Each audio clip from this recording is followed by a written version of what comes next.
नमस्कार दोस्तों, मैं हूं अरुण और आप देख रहे हैं सफाई की। आज बात करने जा रहे हैं ऑपरेशन राइजिंग लायन की। ऑपरेशन राइजिंग लायन इसराइल का मिलिट्री ऑपरेशन है ईरान की मुल्ला रेजिम के विरोध में, जिसकी प्रेरणा ली गई है पर्शिया के झंडे से। अगर आपने पर्शिया का झंडा कभी देखा होगा तो आप उसमें देख पाएंगे कि एक शेर होता है जिसके हाथ में तलवार है। जैसे कि इस कथन से, इस टाइटल से क्लियर है, ऑपरेशन राइजिंग लाइन का मतलब है कि ईरान में एक सेकुलर सरकार, एक डेमोक्रेटिक सरकार, प्रो इसराइल, प्रो अमेरिकी स्थापित की जाए, जो कि न्यूक्लियर हथियारों का ख्वाब ना देखे। मौजूदा हालात में इसराइल चाहता है कि ईरान के पास न्यूक्लियर हथियार नहीं होने चाहिए। अगर ईरान के पास न्यूक्लियर हथियार हुए तो ये इसराइल की सुरक्षा के ऊपर बहुत बड़ा प्रश्न चिन्ह होगा। इसराइल ईरान से लगभग 2000 किलोमीटर दूर है और उनका कोई बॉर्डर आपस में नहीं है, लेकिन ईरान के पास कुछ ऐसी मिसाइलें हैं और इनमें न्यूक्लियर वॉरहेड लग जाए तो इसराइल की संप्रभुता को इससे खतरा हो सकता है। तो अपनी सुरक्षा के लिए, या कह लीजिए भविष्य में होने वाले किसी भी न्यूक्लियर हमले से बचाव के लिए, इसराइल ने ऑपरेशन राइजिंग लाइन शुरू किया। अभी तक इसराइल ईरान के ऊपर बहुत भारी क्षति पहुंचा चुका है, उसके एयर डिफेंस सिस्टम को तबाह कर चुका है। इसराइल का ईरान के आसमान पे बहुत कंट्रोल है। इसराइल जहां चाह रहा है वहां गश्त कर रहा है, जहां मर्जी वहां हमले कर रहा है और हवा में ही अपने जहाजों को रिफ्यूल भी कर रहा है। ईरान के पास वायुसेना तो जरूर है, पर वह सक्षम नहीं कि वह इसराइल की मौजूदा आधुनिक जहाजों के विरुद्ध कुछ कार्रवाई कर पाए। तो कह लीजिए कि उनकी एयरफोर्स एक तरह तरीके से लाचार हो चुकी है, उनका एक तरीके से सरेंडर हो चुका है। दूसरा, ईरान अगर इसराइल में जाके अपने हवाई जहाजों से कुछ हमला भी करना चाहे तो बीच में जो लगते देश हैं जैसे जॉर्डन, इराक, सीरिया, वो उन पे अमेरिका का कंट्रोल है। तो वो तो चाहेंगे नहीं कि वो वहाँ उनके एयर स्पेस से ईरान के जहाज उड़े, तो उसमें ये दूसरा खतरा है। तो ले दे के ईरान के पास ऑप्शन बचता है मिसाइलों का। ईरान ने ऑपरेशन राइजिंग लायन के विरुद्ध शुरू किया ऑपरेशन ब्लू प्रॉमिस। ईरान कई सारी मिसाइलें और ड्रोन्स इसराइल पे छोड़ तो रहा है, लेकिन जैसे मैंने पहले आपको बताया, प्रो अमेरिकी सरकारें जो हैं मिडिल ईस्ट की, खासकर जो बीच के लगते देश हैं, सऊदी अरब, इराक, सीरिया, जॉर्डन, जब मिसाइलें और ड्रोन इनकी एयर स्पेस से घुस रहे हैं तो वो बीच में ही ध्वस्त कर दिए जा रहे हैं। जो रहे सहे इसराइल पहुंच भी रहे हैं, उनमें से अधिकतर को उनका आयरन डोम और थार्ड, जो कि अमेरिका का एयर डिफेंस सिस्टम है, वो तबाह कर दे रहे हैं। इसराइल पर जो मिसाइलें गिर रही हैं वो इतना भारी नुकसान नहीं कर पा रही हैं। तो मौजूदा हालात में कह लीजिए कि ईरान और इसराइल की जो मिलिट्री कॉन्फ्लिक्ट है, इसमें इसराइल का हाथ ऊपर है।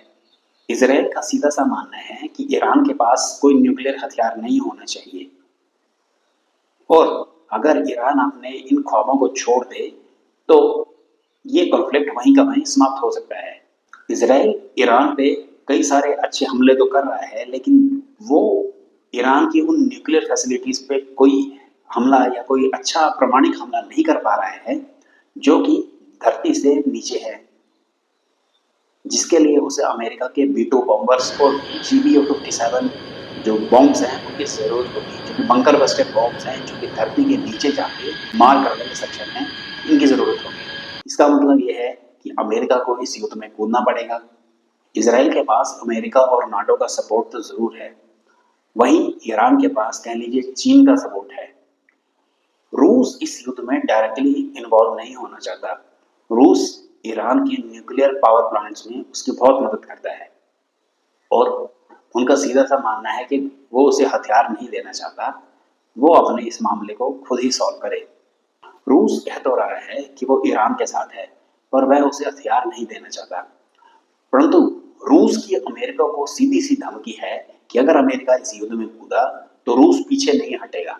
भारत का इजराइल से भी और ईरान से भी बहुत अच्छा रिश्ता है।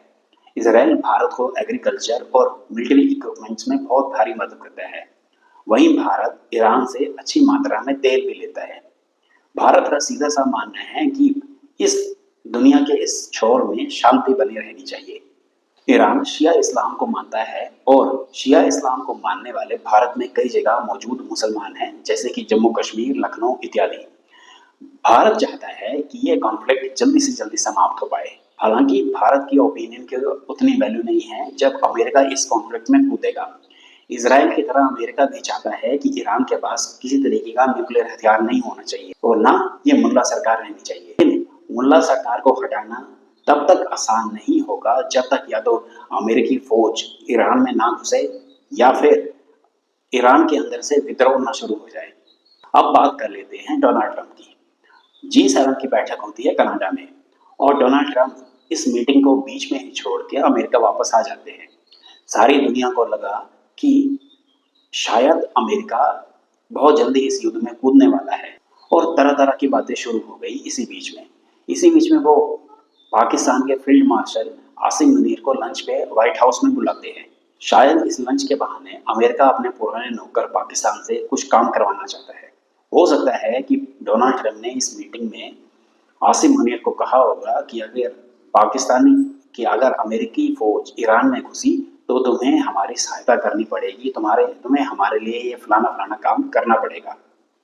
पाकिस्तान ने ऐसा कुछ काम अमेरिका के लिए अफगानिस्तान युद्ध में भी किया हुआ है। उसके बाद खबर आई कि ईरान पे हमला करना है कि नहीं, इसका फैसला डोनाल्ड ट्रंप 2 हफ्ते में लेंगे।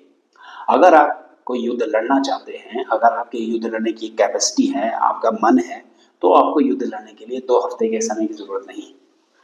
ट्रंप तो ट्रंप है, उनके लिए जैसे जॉन बोल्टन ने कहा है, ट्रंप ऑलवेज चिकन्स आउट, मतलब टैको।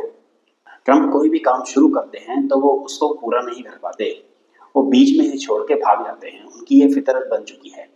उनकी ये कभी हाँ कभी ना वाली आदत दुनिया में अनसर्टेनिटी ला रही है। उनका दोगलापन या उनकी नोबेल पीस प्राइज की हसरत दुनिया के सामने उन्हें एक हंसी का पात्र साबित कर रही है। ट्रंप को लगता है कि दुनिया में उनसे ज्यादा बुद्धि किसी के पास नहीं, वह सब जानते हैं। परंतु अगर आप उनकी हरकतें और उनकी बातें सुन लें तो आपको स्वयं समझ नहीं आएगा कि ये अमेरिका का राष्ट्रपति है या कोई मस्खरा। उनकी फौज ने वर्ल्ड वार 2 के बाद कोई युद्ध नहीं जीता, चाहे वियतनाम हो, चाहे अफगानिस्तान हो, चाहे इराक सीरिया हो, कहीं पे भी अमेरिका आज तक कोई युद्ध नहीं जीत पाया, ना उसका सही कंक्लूजन दे पाया। तो इस युद्ध का क्या परिणाम होता है वो हम आगे देखेंगे।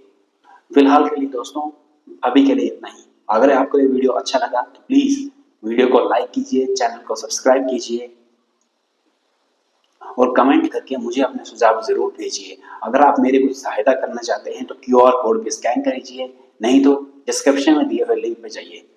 जय हिंद, वंदे मातरम।